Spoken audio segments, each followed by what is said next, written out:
So let me ask you something. In 2026, do you still think you need a computer science degree and years of coding experience in order to get a job in the tech industry?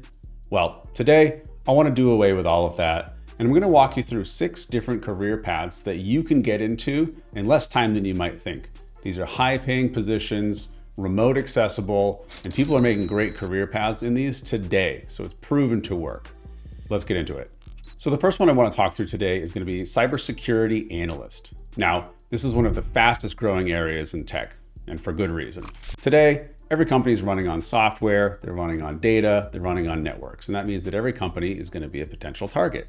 So a cybersecurity analyst is the person whose job it is to protect those systems. So on a day-to-day basis, this might mean monitoring systems for suspicious activity, investigating alerts, making sure security tools are configured properly, and helping respond when something goes wrong. Now, you don't need to fall for the old stereotype, even though I do too. I've probably watched too many movies, but you don't need to be in a dark room with your hoodie pulled up, writing code, watching out for the bad guys, right? That's unless you really want to. But most entry-level cybersecurity roles are about awareness, processes, attention to detail, definitely not going to be focused on these elite coding skills. So this field pays well because the risk to companies is high. Nearly every company in the world operates some part of their business online, right? If you can think of a company that has an app, if they have a website, if they're performing some part of their business online, they need to have somebody that's watching out for their security. With this opportunity for hackers to steal users' data, proprietary knowledge, and billing information, you have very strong job security in this role. So the demand is constant. This is a detailed report from October 2025, which showed some wild statistics. I'm just going to read a few of them here. We found that 1 in 2 American internet users had their accounts breached in 2021. That's 50%. 53.3 million US citizens were affected by cybercrime in the first half of 2022. Again, massive number, and I think this one's exceptionally crazy. Around 236 million ransomware attacks occurred globally in the first half of 2022. I'll link the entire article below this video, but it's crazy, and this just shows you that this is everywhere. Companies would rather pay for prevention than deal with a breach. I mean, wouldn't you rather have them do that too? So jobs in this field have salaries ranging from $70,000 to $160,000 per year, and the industry shows about a 30% growth projection over the next 10 years, according to the Bureau of Labor and Statistics. There's extremely high demand, strong pay, this is remote friendly, and you can get in without a degree. Number 2 is digital marketing specialist. And I think this has got to be one of the most accessible tech adjacent positions out there. Let's talk about it. So a digital marketing specialist helps businesses grow online through ad campaigns, email campaigns, and analytics and performance tracking, as well as search engine optimization. Although this is evolving, SEO was very much the way for many years, let's be honest, but now we're focused on GEO and AEO. This is going to stand for generative engine optimization and answer engine optimization. So this is going to be focusing on providing direct, conversational, and context-heavy content that satisfies AI-driven searches, not just traditional keyword ranking. So, when you're Googling something and at the top of your results list, you're going to have that AI-generated overview. This sort of person is going to be providing content that is fueling the GEO and the AEO. That content is going to be fueling what's showing up in those results. And more often these days, people are starting with AI when they're doing these searches. It's not the end of the road for them, it's the beginning. So what makes this role special is that results are going to be mattering a lot more than credentials. So if you can show that you increased traffic, you improve conversions, or you help the business make more money, very few employers are going to care about where you went to school. So this field is perfect for you if you like creativity mixed with data, if you enjoy testing ideas and seeing real outcomes, and you want flexibility, remote work, or even freelancing. And yes, there are certifications from Google and Meta that are actually respected here because they're directly tied to real companies that are going to be having you use their tools. Jobs in this field have salaries ranging from $50,000 to $115,000 per year, and the industry shows about a 10% growth over the next 10 years. So you have to think about e-commerce growth, the creator economy, and remote work. This is a dream position, very flexible, also in very high demand.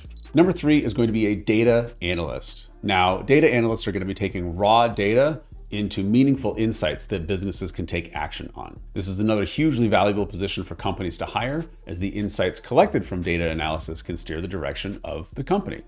So instead of guessing, companies want answers like, why are sales dropping? What's driving customer behavior? And where should we invest next? A data analyst is going to be working with tools like spreadsheets, dashboards, and databases to answer those questions. So clearly these people are a big deal for companies. For all my career changers that are watching, you'll be happy to know that you don't need to have an advanced math degree in this. You don't need to be pursuing some crazy PhD. You just really need to be curious, have the ability to review data, and the ability to explain your findings clearly to management. That level of communication is really what's going to take you into that next level. Believe it or not, a lot of people in tech are not remarkably communicative, and they could be a little shy. So if you have that competitive edge, that'll put you at the top of the pack. So if you enjoy patterns, problem solving, and helping people make better decisions, this role can be incredibly satisfying and very well paid. Now, if we look at the projections for this role, jobs in this field have salaries ranging from $65,000 to $135,000 per year, and this industry shows about a 25% growth projection over the next 10 years. This is huge. So data-driven decision-making is now core to most businesses, which is going to make this a very stable and strong job for you in the future. Number 4 is tech sales. Now this one surprises a lot of people because it's not directly dealing with technical knowledge. However, it is one of the highest earning fields in tech, and it doesn't require you to have extensive technical mastery. So your job is to understand a product, understand a consumer's pain points, and be able to connect those two things together. Strong communication, confidence, and follow-up are going to be mattering a lot more than coding here. You absolutely have to be comfortable talking with people. Just like I said in the last role, many people in tech are not really comfortable with that position. This one, you got to be a 10 out of 10. So people are going to be thriving here if they enjoy looking at clear performance metrics, fast income growth, and they want to be able to develop skills that can lead to leadership, consulting, or entrepreneurship. So again, if you enjoy talking to people, building relationships, and being rewarded for generating results, tech sales is absolutely worth considering. Now, jobs in this field have salaries ranging from $55,000 up to $180,000 per year. And frankly, I don't think that there is a definitive cap to this. It's really all going to depend on the products that you're representing, the people that you're talking to, and how much time and effort you're putting into it. But we do show this industry having about a 6 to 8% growth over the next 10 years. Still strong demand. This has high income potential without technical degrees. I do want you to keep in mind that earnings are heavily influenced by commission, which is why you're going to see that 55 to 180 plus range on this one compared to the other positions, which are going to have a more definitive earning band.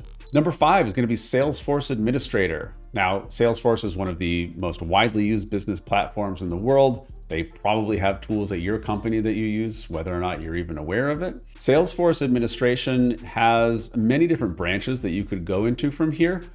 These are people that are going to be managing user access, building reports and dashboards, automating workflows, and keeping systems running smoothly. And I think what's really cool about this path is how structured it is.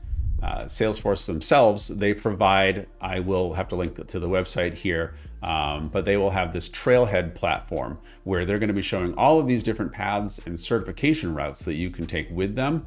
Again, I talked about companies that have tools and they need people to use them, so they've created their own certification paths in here. So within that trailhead platform, they have free training, like I said, multiple clear certification paths, and a massive job market. This is not slowing down anytime soon.